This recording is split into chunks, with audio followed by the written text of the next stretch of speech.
Le 6 avril 2012, le terroriste Moussa Ag Attaher était sur un plateau de télévision français. Ce terroriste annonçait la création de l'État islamique de l'Azawad. Évidemment, en Afrique, c'était État islamique, mais sur un plateau français, ils avaient retiré islamique. C'était pure hypocrisie, puisque c'était l'alliance entre les terroristes MNLA et les terroristes en Sardine, qui sont devenus les terroristes FLA et Jini. Et cette indépendance avait été préparée par des réunions secrètes. Des réunions à Paris et Genève. Le terroriste Hama Ag Mahmoud avait raconté l'organisation du complot terroriste de la France. Il y a eu plusieurs réunions, dont une au Quai d'Orsay à Paris, vers fin août ou début septembre 2011, à laquelle ont pris part des figures importantes de la communauté touareg du Mali, comme Nina Wallet Antalou, membre du MNLA, qui sera plus tard ministre du gouvernement malien. Donc des terroristes sont rentrés au gouvernement malien. Et l'ancien député Ibrahim Ag Mohamed Assala.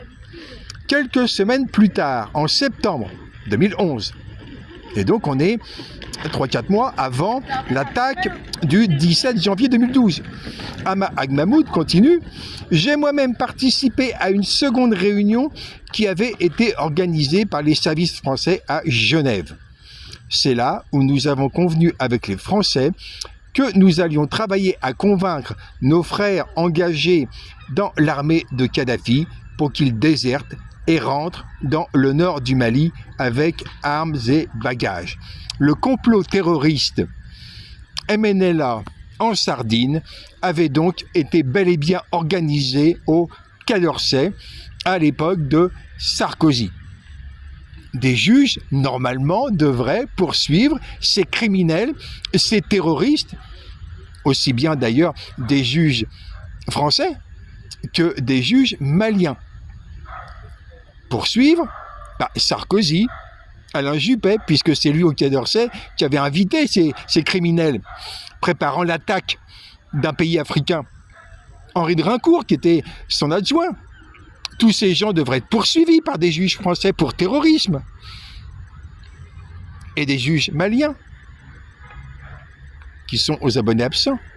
Comment prétendre lutter contre l'impérialisme sans mandat d'arrêt contre Sarkozy, Juppé et Rincourt? Et ensuite, Hollande a financé les djihadistes, a financé Iyad Dagali. Iyad Dagali Iyad Dagali, lui, protégé, hébergé par Tebboune en Algérie. Pourquoi il n'y a pas de mandat d'arrêt contre Tebboune? Tous ces gens-là, qu'est-ce que font les juges au Mali?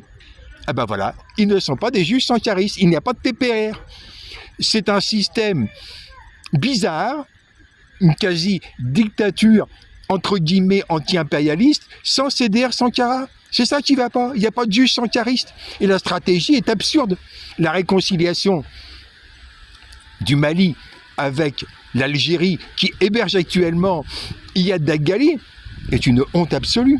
C'est obéir aux Russes. Non, on n'obéit pas aux capitalistes. On peut faire alliance avec certains capitalistes de façon purement tactique, mais on n'obéit pas. Un pays sankariste n'obéit pas à un impérialisme russe. Et on ne se réconcilie pas avec l'Algérie qui héberge Iyad Dagali et qui le soigne. Thomas Sankara est avec nous, CDR en avant.